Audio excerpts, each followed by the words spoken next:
Hello my dear students, कैसे हैं आप सब। एक बार फिर से आपके अपने YouTube channel online chemistry with Atal Patidar में मैं आपका बहुत बहुत वेलकम करता हूं। आज का जो वीडियो है यूनिट 2 सॉल्यूशन का फर्स्ट लेक्चर है, फर्स्ट वीडियो है। बहुत ही ज़्यादा इम्पोर्टेंट टॉपिक है और बहुत ही ज़्यादा इम्पोर्टेंट यूनिट भी है। जितने भी वीडियोज़ में अपलोड करूँगा सॉल्यूशन चैप्टर के, सॉल्यूशन यूनिट के, सभी आपको देखना है क्योंकि बहुत ही ज़्यादा इम्पोर्टेंट चैप्टर है, यूनिट है सॉल्यूशन। ठीक है, तो न्यूमेरिकल्स बहुत ही ज़्यादा आते हैं इस यूनिट में से। तो न्यूमेरिकल्स को हम सीरियल से सॉल्व करते जाएंगे, डेफिनेशन भी हम देखते जाएंगे और उनके जो न्यूमेरिकल्स हैं, जो क्वेश्चंस हैं, प्रॉब्लम्स हैं, वो भी साथ साथ में सॉल्व करते जाएंगे। तो बहुत ही इंपॉर्टेंट चैप्टर होने वाला है, यूनिट होने वाला है सॉल्यूशन आपके लिए, आपकी एग्जाम के पॉइंट ऑफ व्यू से भी, और जो जेई नीट वगैरह में हैं, जो कॉम्पिटिटिव एग्जाम की तैयारी में लगे हुए हैं, जुटे हुए हैं, अच्छे से मेहनत कर रहे हैं, उनके लिए भी बहुत ही ज़्यादा इंपॉर्टेंट वीडियोस आने वाले हैं अब सॉल्यूशन यूनिट के।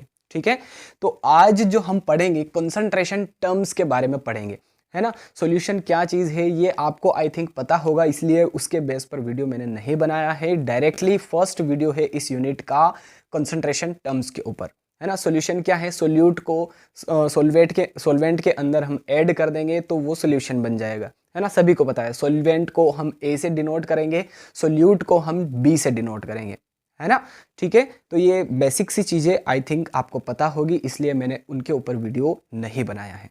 ठीक है, इंपॉर्टेंट बात है यहाँ पर जो कंसंट्रेशन टर्म्स है, यहाँ पर इनकी डेफिनेशंस पूछी जाती है बोर्ड एग्जाम्स में, और साथ में जो न्यूमेरिकल्स हैं वो भी आते हैं, तो उनको भी हम साथ साथ में देखते जाएंगे, डेफिनेशन न्यूमेरिकल्स एक ही वीडियो में। ठीक है, तो आज की जो कंसंट्रेशन टर्म्स हम पढ़ेंगे वो है मास परसेंटेज, है ना। परसेंटेज, परसेंट यानी कि 100 से मल्टीप्लाई होगा, पर 100 की बात होगी यहाँ पर। ठीक है, बात को समझना है। मास लिखा है यहाँ पर, वॉल्यूम का कोई भी रोल नहीं रहने वाला है ना। लीटर, मिलीलीटर, ये कुछ भी नहीं आएगा। मास यानी कि ग्राम या किलोग्राम की बात होगी।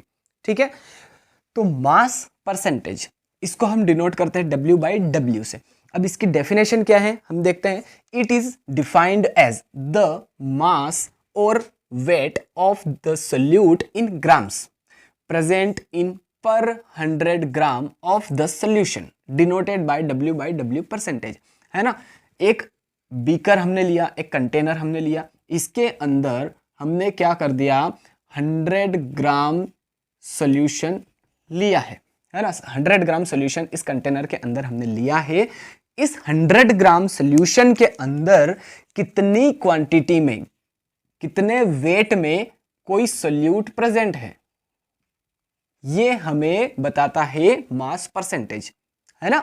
100 ग्राम सोल्यूशन हमने लिया, उस 100 ग्राम सोल्यूशन के अंदर कितनी क्वांटिटी में, कितने अमाउंट में, कितने वेट में जो सोल्यूट है वो प्रेजेंट है, ये हमें बताएगा मास परसेंटेज यानी कि W/W परसेंटेज।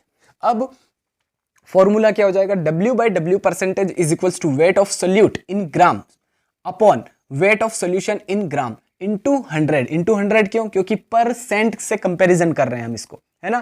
परसेंट यानी कि पर 100, ठीक है, तो इंटू 100 हो जाएगा।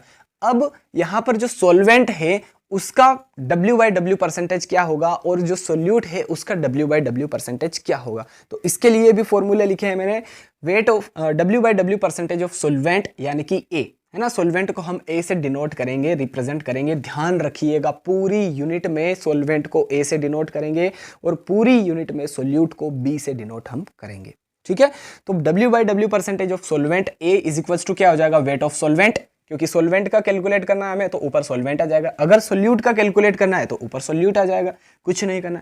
तो weight of सोल्वेंट upon weight of solution, है ना, इंटू 100। वेट ऑफ सोल्यूशन को हम टोटल वेट भी लिख सकते हैं, टोटल वेट ऑफ सोल्यूशन, है ना, यानी कि WA नीचे लिखा हुआ है, WA upon WA plus WB, weight of सोल्वेंट upon weight of सोल्वेंट plus wait of solute.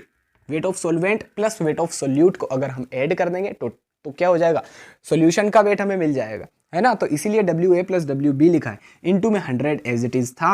अब ये जो फॉर्मूला है ये हो जाएगा इसके लिए, ठीक है, W/W परसेंटेज ऑफ सॉल्वेंट के लिए ये वाला फॉर्मूला हो जाएगा, है ना। अब weight W/W percentage of solute B इसके लिए हमें क्या करना है, ऊपर सोल्यूट लिख देना है, कुछ नहीं करना है। तो ये हो जाएगा weight of solute upon weight of solution, है ना, WA plus WB into 1000 into 100। ठीक है, तो ये फॉर्मूला हो जाएगा सोल्यूट के लिए, W/W परसेंटेज ऑफ सोल्यूट। ठीक, तो आपने डेफिनेशन अच्छे से क्लियर कर ली, जो फॉर्मूले हैं कि किस तरह से हम W/W परसेंटेज निकाले सोल्वेंट के लिए, W/W परसेंटेज निकाले सोल्यूट के लिए। तो इन दोनों के फॉर्मूले भी आई होप आप अच्छे से क्लियर कर पाए होंगे। तो चलिए guys, first numerical mass percentage का हम कर लेते हैं। इसी टाइप के क्वेश्चंस आपकी बोर्ड एग्जाम्स में, जेई नीट में भी आ सकते हैं। ठीक है, तो कंसंट्रेशन यहाँ पर होनी चाहिए आपकी। क्वेश्चन क्या लिखा है, calculate the mass percentage of benzene C6H6 and CCl4 यानी कि carbon tetrachloride if 22 gram of benzene is dissolved in 122 gram of carbon tetrachloride CCl4। है ना, हमें कैलकुलेट करना है मास परसेंटेज बेंजीन का और कार्बन टेट्राक्लोराइड का। यदि if 22 gram of benzene is dissolved in 122 gram of CCl4, 122 gram CCl4 के अंदर 22 ग्राम बेंजीन को जब हम डिसॉल्व करेंगे तो, ठीक है, 22 ग्राम बेंजीन की वैल्यू है ना, वेट है, और CCl4 का वेट कितना है, 122 ग्राम, 122 ग्राम, है ना। तो हमें मास परसेंटेज कैलकुलेट करना है बेंजीन का और कार्बन टेट्राक्लोराइड का। चलिए, तो जो क्वेश्चन में गिवन है वो तो आप इतना तो आप इंटेलिजेंट है ही, है ना, वो आप लिखेंगे यहाँ पर बिल्कुल सिस्टमेटिकली। मैं आपको डायरेक्टली फॉर्मूले में ये वैल्यूज लिख करके कैसे अप्लाई करना है फॉर्मूला, वो मैं आपको बता दूंगा, है ना। गिवन में लिखना है, क्या लिखना है, वेट ऑफ C6H6 कितना है, 22 ग्राम, है ना, वेट ऑफ कार्बन टेट्राक्लोराइड 122 ग्राम, इस तरह से लिखना है। और क्या कैलकुलेट करना है, तो C6H6 का मास परसेंटेज, है ना, mass percentage of C6H6 is equals to question mark, mass percentage of CCl4 is equals to question mark. ठीक है, चलिए, तो फॉर्मूला हमने क्या देखा था प्रीवियस स्लाइड में, है ना, मैं आपको बता देता हूं। देखिए, फॉर्मूला क्या था, मास परसेंटेज ऑफ, अगर हमें सोल्यूट का निकालना है तो सोल्यूट किसे कहते हैं, हम सोल्यूशन के अंदर जो लेस क्वांटिटी में है वो सोल्यूट है।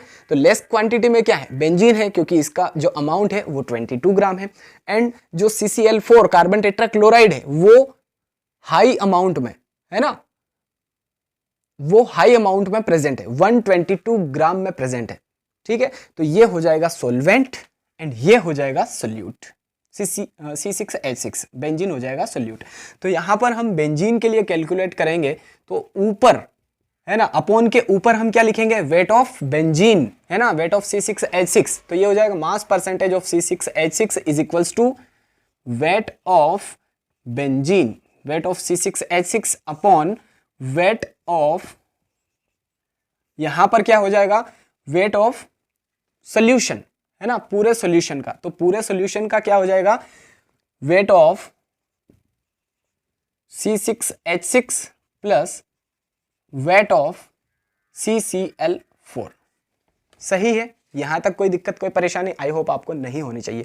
फॉर्मूला क्या था, अगर मैं शॉर्ट में लिखूं तो C6H6 ये क्या है, सोल्यूट है। तो सोल्यूट के लिए हम क्या लिखते हैं, B, mass percentage of B, है ना, मैं लिख देता हूं यहां पे mass percentage of B is equals to WB upon WA plus WB। ये वाला फॉर्मूला एग्जैक्ट था, है ना। WB क्या है, वेट ऑफ C6H6, WA क्या है, weight of CCl4 plus WB क्या है, वेट ऑफ C6H6। B यानी कि सोल्यूट, A यानी कि सोल्वेंट। ठीक है, चलिए वैल्यूज को पुट कर देते हैं हम। WB क्या है, 22 अपॉन WA क्या है, WA है 122, 122 प्लस WB वापिस से क्या है, 22 इंटू में 100 आएगा ना भैया, बहुत ही ज्यादा बड़ी गलती हो जाती है ना। कमेंट सेक्शन में लिखने लग जाते बच्चे कि सर आप गलत पढ़ा रहे, ऐसा है वैसा है ना। तो उससे पहले ही मैं संभल गया, बहुत ही अच्छा है। चलिए, तो 22 अपॉन 122 प्लस 22 इंटू 100। ठीक है, तो यहां से क्या हो जाएगा, 22 अपॉन 144, है ना, 441 इंटू 100। अब इसको जब काटा पीटी करेंगे, इतना मैथमेटिक्स मेरे को आता नहीं है, तो इसलिए मैं आपको डायरेक्टली बता देता हूँ 15.28 है ना, 15.28% क्या हो जाएगा, इसका आंसर हो जाएगा mass percentage of benzene C6H6। ये हमारा क्या हो जाएगा, एग्जैक्ट आंसर हो जाएगा, है ना। इस क्वेश्चन के लिए एक ही आंसर आया है। अभी हमें CCl4 का भी कैलकुलेट करना है, तो कुछ नहीं करना है, इसी तरह से करना है ना। डायरेक्टली लिख रहा हूं मैं मास परसेंटेज ऑफ CCl4, तो हमें क्या करना है, WA upon WA plus WB, यही फॉर्मूला है। तो क्या हो जाएगा, WA क्या है 122 अपॉन WA वापस से क्या है 122 प्लस 22, इंटू में 100 है, इंटू में 100 है, तो ये हो जाएगा 122 अपॉन 144 इंटू 100, है ना। इसको जब हम सॉल्व करेंगे तो क्या आएगा 84.72% है ना, मास परसेंट ऑफ CCl4।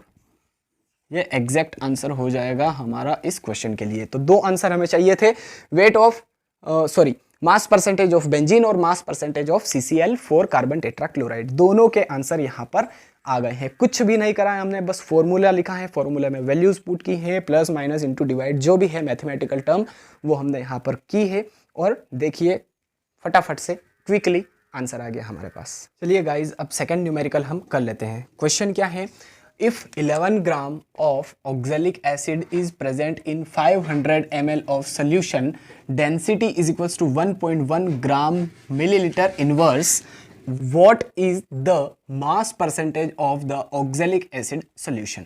ठीक है, ऑक्जेलिक एसिड सॉल्यूशन का हमें मास परसेंटेज कैलकुलेट करना है, डेंसिटी हमें दे रखी है 1.1 ग्राम मिलीलीटर इनवर्स, है ना, और 11 ग्राम ऑक्जेलिक एसिड प्रेजेंट है 500 ml सॉल्यूशन के अंदर।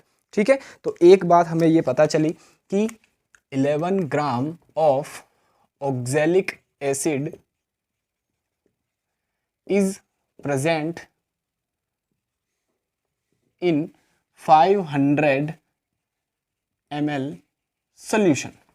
ठीक है, तो यहां से देखिए ml में है, तो ml में हमें नहीं चाहिए, क्यों, क्योंकि ये ग्राम से रिलेटेड है ना, मास परसेंटेज हमें कैलकुलेट करना है, तो ml में हमें नहीं चाहिए कोई भी सॉल्यूशन, इसको हमें वेट में कन्वर्ट करना है, मास में कन्वर्ट करना है। तो यहां पर हो जाएगा weight of oxalic acid, weight of oxalic acid is equals to volume into density, है ना, वॉल्यूम इंटू क्या हो जाएगा डेंसिटी, डेंसिटी गिवन है हमें 1.1, है ना 1.1। अब वॉल्यूम कितना है 500 है ना, 500 ml वॉल्यूम है, तो वॉल्यूम इज इक्वल, वॉल्यूम हो जाएगा 500 और डेंसिटी हो जाएगा 1.1। तो इसको जब हम कैलकुलेट करेंगे तो यहाँ पर वेट हो जाएगा weight of oxalic acid is equals to 550 gram, है ना, ये हो जाएगा ग्राम में। तो अब हम फॉर्मूला अप्लाई कर देंगे, क्या है formula, W/W percentage of oxalic acid is equals to weight of या मास ऑफ लिख दे, weight of oxalic acid upon total weight of solution. ठीक है, टोटल वेट ऑफ सॉल्यूशन हो जाएगा। तो यहां से क्या हो जाएगा, weight of oxalic acid, oxalic acid का वेट कितना 11 ग्राम, तो ये लिख दिया 11 upon total weight of solution 550 gram into, bar bar into 100 भूल रहा हूं मैं, इंटू 100, 0 से 0 कैंसिल, 11 1 जा 11, 11 5 जा 55। तो अब हमें परसेंटेज में चाहिए, तो ये हो जाएगा 2%, है ना, 2% इसका एग्जैक्ट आंसर हो जाएगा। तो ये हो जाएगा W/W percentage of oxalic acid क्या हो जाएगा 2%। ये हमारा एग्जैक्ट आंसर हो जाएगा इस क्वेश्चन के लिए, है ना। क्वेश्चन में क्या था, ml में सॉल्यूशन दिया हुआ था, तो इस ml में सॉल्यूशन दिए हुए को हम कन्वर्ट करेंगे वेट में, मास में, तो वॉल्यूम इंटू डेंसिटी हो जाएगा। डेंसिटी 1.1 ग्राम मिलीलीटर इनवर्स दे रखी है, तो 1.1 इंटू 500, तो 550 ग्राम हो गया। अब वेट ऑफ ऑक्जेलिक एसिड 11 ग्राम था, into upon weight of total solution, total weight of solution, तो 550 इंटू 100% एज इट इज था, कैंसिल आउट किया तो 2% हमारा एग्जैक्ट आंसर हो गया। तो यहाँ से weight W/W percentage of oxalic acid जो है वो है 2%। ठीक है, तो आई होप W/W परसेंटेज या मास परसेंटेज जो डेफिनेशन हमने देखी थी, जो फॉर्मूले हमने देखे थे, सभी अच्छे से क्लियर हो चुके हैं। जो न्यूमेरिकल्स, दोनों हमने न्यूमेरिकल्स देखे हैं, वो भी आप आई होप आप अच्छे से क्लियर कर पाए होंगे। अगर वीडियो अच्छा लगा है तो प्लीज़ लाइक कीजिए, अपने सभी फ्रेंड्स के साथ में शेयर करना है, और पहली बार चैनल पर आए हैं तो प्लीज़ चैनल को सब्सक्राइब करके बेल आइकन को भी प्रेस करना है। इसी तरह से इंपॉर्टेंट वीडियोज़ आपके लिए अपलोड होते जाएंगे इस चैनल पर, तो प्लीज़ चैनल को सपोर्ट कीजिए। ठीक है, चलिए गाइज, मिलते हैं अब नेक्स्ट वीडियो में। Till then, thank you so much. जय हिंद।